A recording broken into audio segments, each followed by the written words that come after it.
Thank you so much for joining us for this message from Anchor Chapel in Baton Rouge, Louisiana. Our prayer is that you are both encouraged and challenged in your relationship with Jesus. Be blessed as you listen to this message. Hey, this week was good. I mean, there were some good things that happened. I don't know if you know, but there was a football game. Yeah. We won. And just so you know, since we're talking about me, my family, a few years ago, we moved to Denver, and the year that we moved to Denver, the Broncos won the Super Bowl. And this year we moved here, and the Tigers won the national championship. I mean, I'm not saying anything, but, I mean, Peyton was there the year before we got there, and they didn't win, and Joe was here last year, and they didn't win, but I'm just saying. But if anybody out there needs a good luck charm, apparently I'm good for that, so. But we want to jump into this series we've been talking about, Anything Can Happen, and Pastor Josh has been talking the last few weeks, and we keep talking about this story where Jesus is called to heal this girl who is possessed with demons, and when he goes to heal her, the father says, hey, Jesus, heal her if you can, and Jesus says, what do you mean if I can?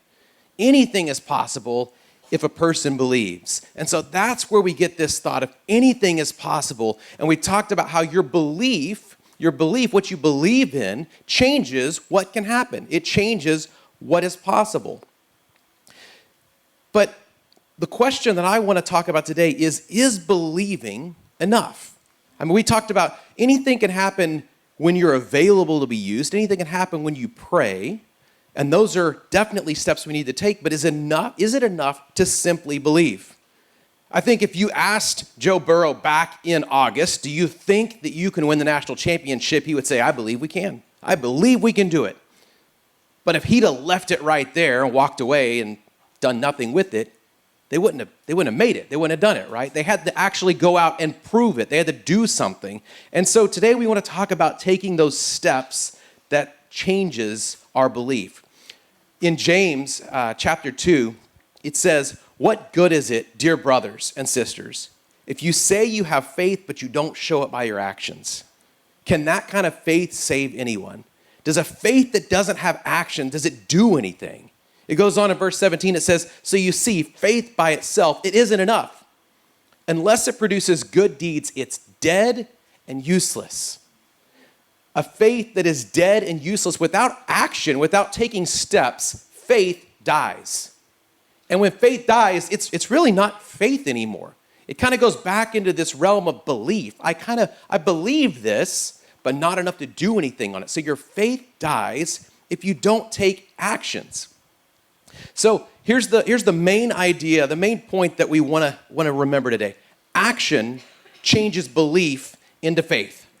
When you take an action, that's what changes what you believe into actual faith.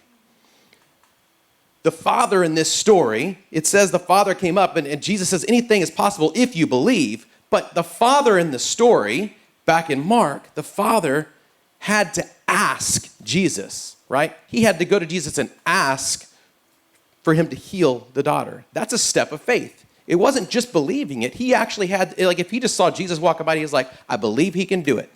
And he never said anything. He never said, will you do it? He wouldn't have taken the step of faith. Back in August, a group of guys here from the church, or I guess it was the end of July, we took a men's trip up to Arkansas. And while we were there, we did some cliff diving.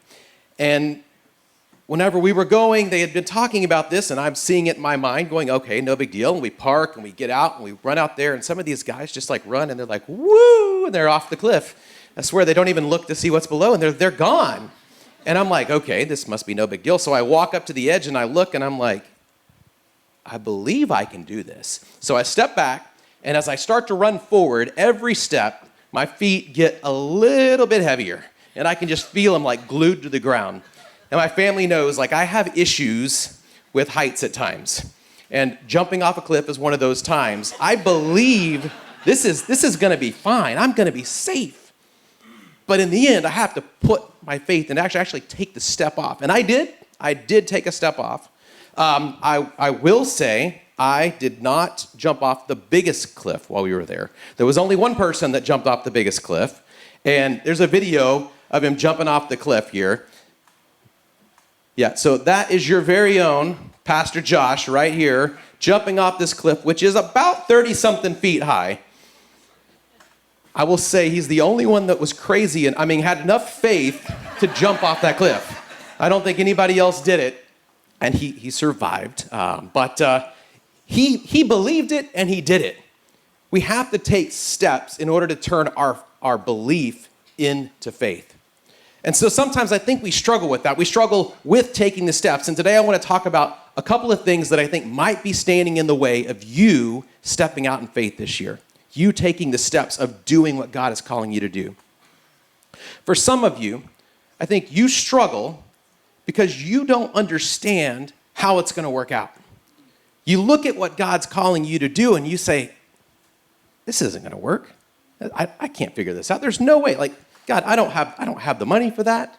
This is going to mess up my job. This is going to mess up my plans. What you need to understand is sometimes with one small step of faith, God can do more than you can understand. When you take that first step of faith, God can do something that from the beginning you can't understand that it's going to be coming. It doesn't make sense to you, but it can happen. In Luke, we have this story about Jesus, and this is before Jesus has really called any of the disciples.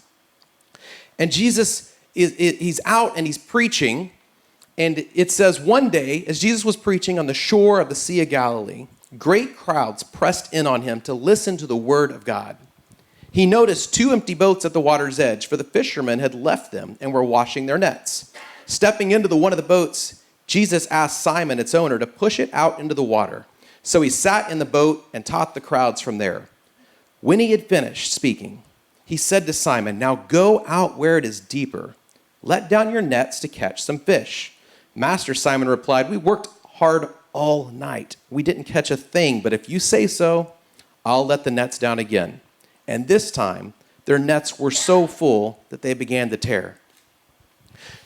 Jesus comes out, and Simon is done. Like, you understand, the fishermen there, they fish like during the night. They fish in the wee hours of the morning when it's dark, because that's the best time for them to catch fish.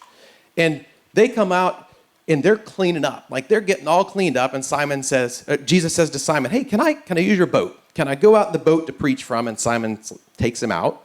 And so this whole time, you have to think Simon's packing up his stuff, and he's listening to what Jesus is talking about. And he's talking about the scriptures. He's reading the scriptures, and he knows there's something different about this guy. But in the end, Jesus says, hey, look, now, Simon, I want you to throw your nets out. Now, Simon has to be thinking, this makes no sense. I know, like, I've been fishing all night. I didn't catch a little bit. I caught nothing, not a single fish, they said. All night long, they caught not a single fish. So I know there's no fish here. I also know this is not the right time of day to do fishing. So it makes no sense. I've already cleaned up. If I throw the nets back out again, I got to clean them again. I got to clean out all the kelp and the weeds and all the stuff that gets caught in the net. I got to fold them all up. This makes no sense. Why would I follow through with what you're asking me to do? But I'm back.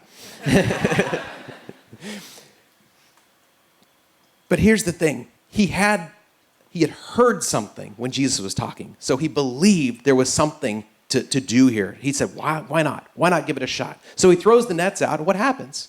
Something he couldn't understand. It didn't make any sense. Why would he catch all these fish? There's no fish there. It's the wrong time of day. But it happens because he takes the step of faith. Sometimes we have to take steps that we don't get it. We can't figure out how it's going to measure up. For me and my family, we have had the opportunity to experience God's provision in taking steps that we didn't understand how it was going to work out. I started in ministry about 12 years ago, and I was at a little church in Midland, Texas. And before that, I had been a teacher, and I stepped into ministry there, and we loved the church. We were at a place where we loved the pastor, we loved the people, we loved the mission, we loved the excitement. God was doing things. And then at a certain point, my wife, Jennifer, she got an opportunity to move back to Lubbock, where we had been before. And in order to do that, we were going to have to walk away from this place that we loved, this place where we had a connection, where we had leaders, where they had given me an opportunity and seen something in me to do ministry. And we were going to have to walk back to and go back to a city that I didn't have a job. I didn't have a place to go and serve. I didn't have anywhere. And we didn't have money. Like, we were young, and we didn't have an ability to like do this without me having a job. And as we prayed about it, I started looking for work, and no matter where I looked, I didn't find anything. But we said, you know what? God's calling us to go back. We're going to trust him. We're going to go back. So we did. We moved, and it didn't make sense. We couldn't figure out how this was going to work, but we get there, and we find a church where we called home. We loved it. We felt like we were supposed to be there. But they didn't have a need for any staff. In fact, they had just hired some staff right before I got there, and you get that sense. You ever get that sense like, oh, I should have been here like 2 months ago. Maybe we waited too long. Maybe we paused too long. But we got there, and this pastor they had just hired to do college ministry, he asked me, he said, hey, why don't you come and help me out with a college ministry? I mean, you're not doing anything. You don't have a job. So, yeah, I mean, you might as well do something productive with your life. So I start hanging out with him, and we start setting up this new college ministry where we have a weekly service. And eventually he says, look, I talked to the pastor, and we can start paying you $100 a week. Now, $100 a week is not the same as a full-time salary. So it's not going to make up for what we left behind. In fact, we start going down that road, and we're happy to have it, and we're excited about it. But at a certain point, my wife and I sit down, and we look at the budget, and we say, look, every month we're having to pull out of savings to pay the bills. And in January, the savings, it's going to be gone. So in January, somehow, some way, you got to figure out how to make $1,000 a month, because this $400 a month, it's not going to make the bills. And so I'm thinking, gosh, I've got to find another job. Maybe I should go back to teaching. Maybe I need to do something else because we got to pay the bills. And I'm not talking to anybody about this, but literally 2 days later, the college pastor calls me up and he says, look, I've been talking to the pastor, and he needs somebody to come and help with guest follow-up and connections. And he really likes what you're doing. He wants you to jump into that. And so starting in January, you could take that over, and they're going to start paying you $1,000 a month. Like, I haven't told a soul about this. And God answers exactly what we needed. He answers exactly what we needed. In fact, just a few months later, he does more than that, because a few months later, a full-time position opens, and I have a full-time role in the staff as one of the pastors. And God provides in a way that we couldn't understand. It didn't make sense to us at the beginning. It didn't make sense to put our family at risk and our finances at risk. But it was what God called us to do. It wasn't the last time God would provide for us. In fact, a few years later, I left that church. Whenever we got to the point where I had to leave, I had a meeting with the leadership, and it was obvious that I needed to go. And I went out and I called my wife and I said, look, it's not going to work. We're going to have to leave the church. And we were back at the same point where we started. Like, God, what are we going to do? We aren't going to make this without you. And I got to have a job. And so she goes back to work, and she's talking to a coworker that day, and they said, what's wrong with you? Like, you're not yourself. And she says, well, we found out this morning that Kevin's going to not be able to stay at the church. We're going to lose that job, and we don't know what we're going to do. And he says, well, remind me what Kevin's doing at the church now. And she says, well, he's doing operations, which means he does the finances, and he oversees the strategy and what's going on at the church. And they said, well, I'm on the board at our church, and this morning we got a call from our finance person, and they're retiring in a month, and we don't know what we're going to do.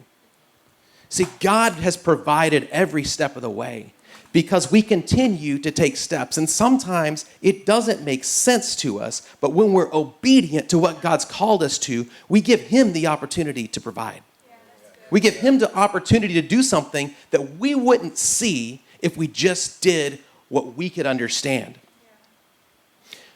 Pastor Josh talked last week about this idea of a train passing by and how sometimes all we see is that instant in the train. We can't see the whole thing. We can't see beginning to end, so we don't know where it's starting and where it's going. We don't know the end of it. In fact, Martin Luther King, he said, faith is taking the first step, even when you don't see the whole staircase. Faith is saying, I don't know where this is going. I don't know where God's leading me. I don't know what he's calling me to, but I know he said to do something. I know he said to do this, so I'm going to take this step, and I'm going to take this step, and I'm going to take this step, and I'm going to trust that he has something up there, some purpose, some way that he's going to make this all make sense. For you, maybe it's the inconvenience, but maybe it's not. Maybe it's not that you're worried about, it's going to mess up my plans.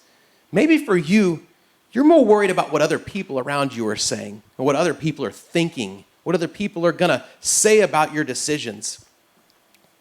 What you don't understand is, it's not about how others will look at you. It's about getting others to look to God. It's about getting others the opportunity to see what God is doing. We sang about this a few minutes ago, the story of Jericho.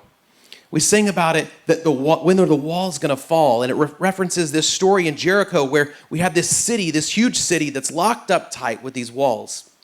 In fact, it says in Joshua 6, the gates of Jericho were tightly shut because the people were afraid of the Israelites. No one was allowed to go out or in.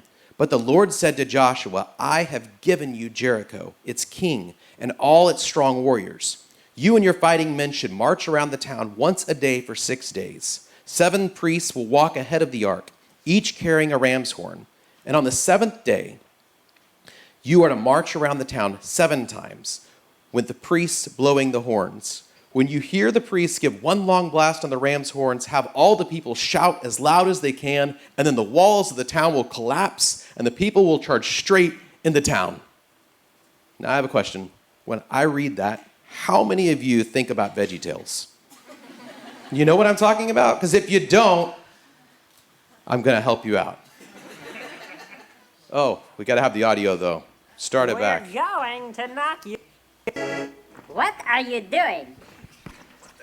We're going to knock your wall down. By walking around in circles? Yes. It's not because we're crazy or anything. Our God told us to do it this way. Oh, that's a great idea. You go ahead and keep walking. Keep walking, but you will knock down our walls. So, keep walking. It's not that we're crazy or anything. Our God asked us to do this. He told us to do it this way. I mean, I can't read the story and not think about the peas teasing them. But sometimes that's what we face. Like, it's like we feel like we're supposed to do this, but when we tell somebody, they're like, you're a nut. That is absolute nonsense. It's absolute crazy. It doesn't make any sense. But you feel like you should do it anyway.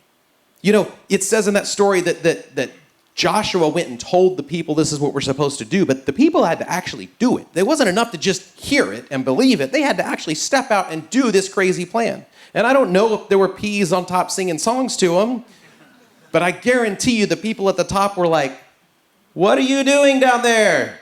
This is not smart. Like, if you're trying to come in, maybe you should get a battering ram and hit the wall. Maybe you should take the bricks down. Maybe you should do something that actually attacks our wall instead of just walking around.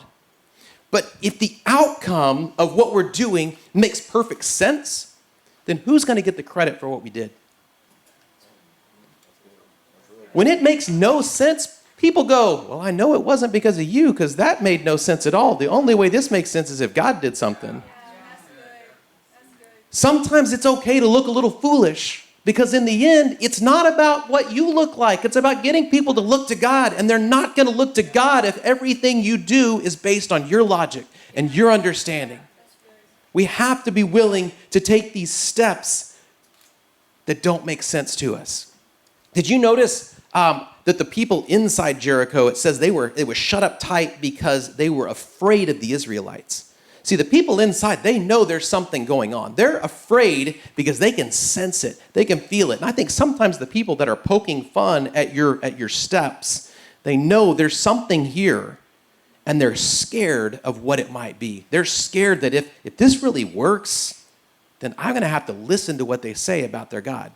I might have to listen to what they're saying about believing in this Jesus. I might actually have to go to church with them if this goes through. Joshua had to do this, but he also had to bring along the people, right? You understand? It didn't say that Joshua received this vision and then Joshua walked around the city on his own. He walked around with all of the people of Israel. They were all walking around this city every day. It took other people to be a part of his vision of what God had told him. They had to support him in that. And so my question is, maybe for you, it's not so much that you're worried about taking steps that might make you look foolish. The question I have is, are you supporting other people in what God's calling them to? Or are you part of the crowd that's making them look like fools? That's good. See, you're going to have people in this community of faith that they're going to say, hey, God's calling me to do this. And you're going to say, that does not make sense. That is foolish. Why would you do that? And it's okay to offer wise counsel. It's okay to say, hey, have you prayed about that? Can I pray about that for you? Can I pray with you? But in the end, if they say, God's calling me to do this, we should be rallying around them. We should be saying, look, God's calling you to do it, so I'm going to support you. I'm going to walk with you. I'm going to pray with you. I'm going to believe with you that God is going to do something that we can't understand. But we should be supporting each other. We should be listening to what everybody is saying God's calling them to and be supportive of that. You know, when we considered moving to Louisiana, there were a number of people who thought we were crazy. We lived in Denver, and people would say, Denver's beautiful, we have mountains, and the weather is amazing, and in Louisiana, they have like hot weather, and alligators, and snakes, and all these things. You have got to be out of your mind to move down there. And there was a time in our life where we would have agreed with that. In fact, back at the beginning when we were sitting in Midland and God asked us to move to Lubbock, which was an hour and a half away, if God had said, I want you to move to Louisiana, we would have been like, nope. Nope. In fact, we actually had those conversations. Like, we are not going to move to Louisiana. We knew that this was one of the possibilities down the road, and we had a list, and it was like, not here, not here. Because we didn't have enough faith at that point to take the step. We didn't have enough faith to see that God is going to put you in a place because he has a purpose. Sometimes you have to grow in these little steps to be ready for the bigger steps later. I know I started off this morning talking about cliff diving. And I do think cliff diving is an example of having faith and putting your faith into action. But I don't think cliff diving really displays or visualizes what we have to do when we take steps with God. A few years ago, I took my girls to a bouldering gym. Bouldering is kind of like rock climbing, but bouldering, you climb and you just kind of go up like 15, 20 feet, right? And when you get done, you fall down and you have like these soft mats underneath. So you never get too high. But it's fun. In fact, there's a video here of Michaela climbing up. And, you climb up a little bit. And as you get up there, sometimes you get to a spot where you can't go any further and you fall. But it's okay because you have the strength to go and do it again. The good thing is when we go with Jesus, when we go with what God's calling us to do, we're not bouldering. We're rock climbing. And the difference between bouldering and climbing is one very important thing, and that's a rope.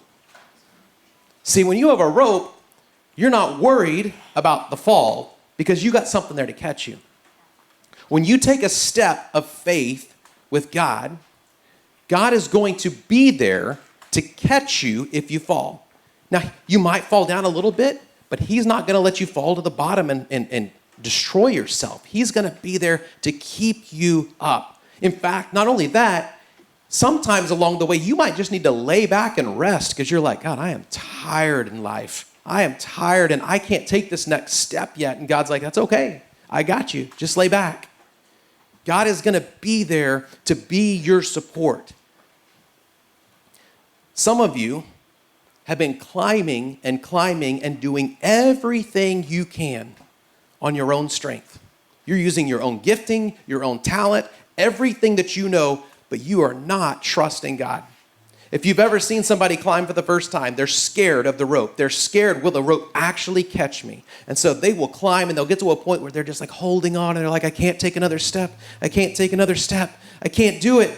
I don't want to fall back because the rope doesn't catch me. And then eventually they have to fall back.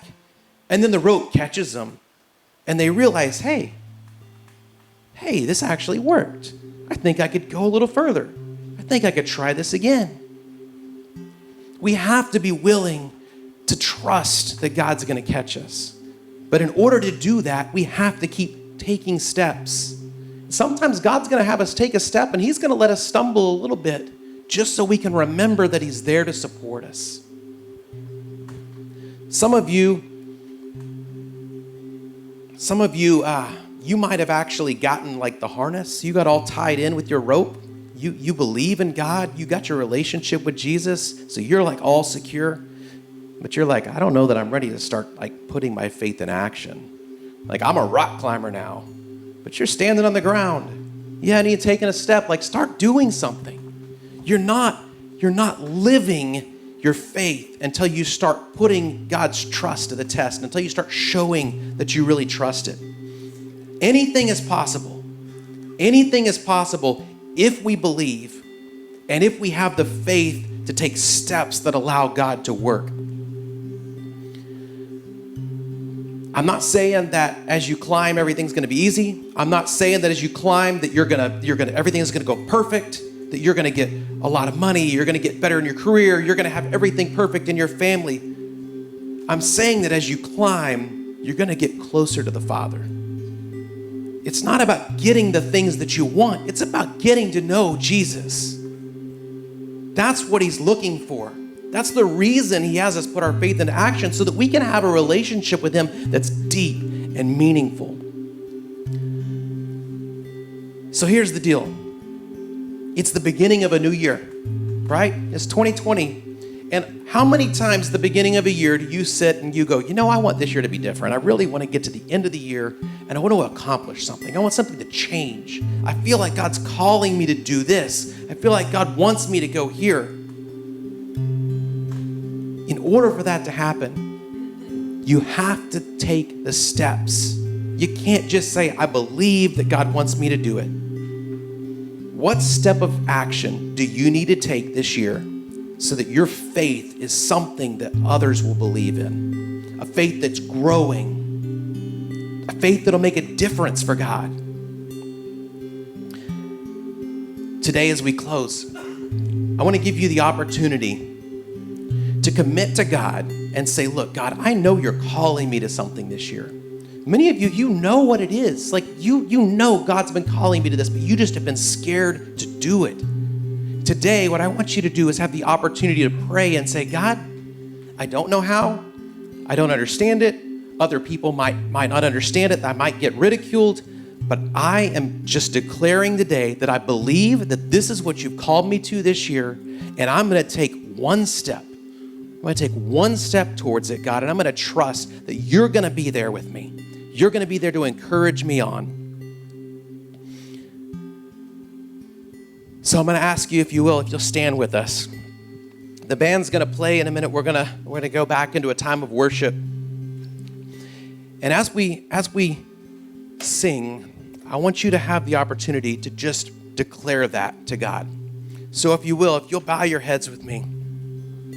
Heavenly Father, God, we thank you that we don't have to take steps of faith on our own. We take steps of faith because we believe that you are there. You are there to support us. You are there to give us rest. And you have a plan at the other side that we are not going to understand, but it is going to be amazing, God. And so this morning, God, we lift up our belief in what you've called us to. And we ask that you would give us courage, that you would give us faith to take steps, that we would have a faith that is something others would want to believe in, others would want to be a part of, God. Thank you so much for joining us for this message from Anchor Chapel. If you'd like to be a part of the ministry and what God is doing through this church, you can give easily online at anchorchapel.com. You'll also see all of the events coming up there, and you can follow us on social media at Anchor Chapel. Be blessed and have a great week.